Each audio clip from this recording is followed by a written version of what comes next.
Okay guys, we're going to take a moment and look at an air track and answer a few questions about forces. So we've already decided that a force can make an object speed up, slow down, or change its direction. So here we have this simple black cart that's on an air track. Now this air track is just a smooth metal surface with a bunch of holes drilled in it. And so we can use this air machine to pump air through it, and it decreases the amount of friction. So we start off with this object is going to be at rest until I push on it. So Newton's first law says an object at rest remains at rest. Sure enough, it remains at rest until we push it. The thing that Newton's first law also discusses that that is misleading sometimes is, what does that force do? Do I need a force to continue to move it? So we know a force makes it speed up. Yeah, it got to be faster. Do we need a force to keep it moving?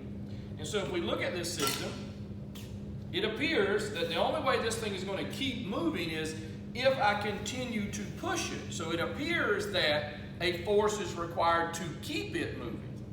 But let's think about this. What other forces are here? Well, you probably hear it. There is a friction force. So guess what happens to the same force if we take away the friction? So we'll turn on the air track, and it'll be too loud for me to talk over. So we'll do a few demonstrations and I'll come back and talk about it.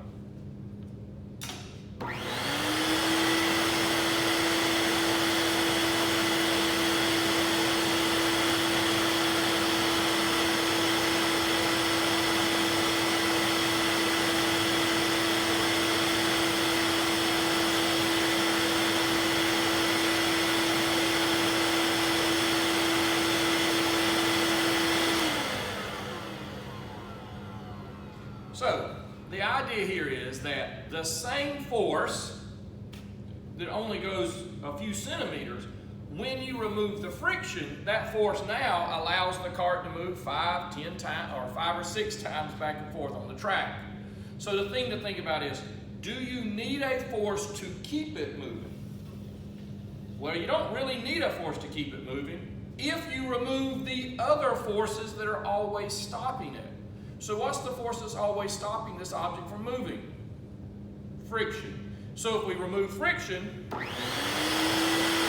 that small amount of force seems to last forever. And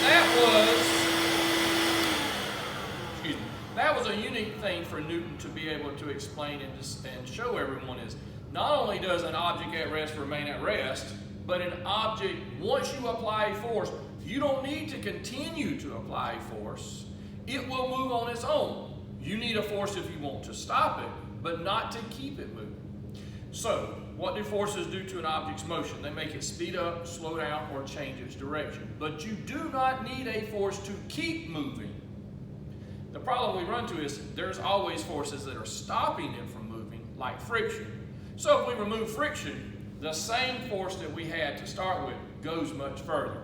If you think quickly about a car motor, for example, there's 2 ways to make your car go faster. Put a bigger motor in it or take away the friction.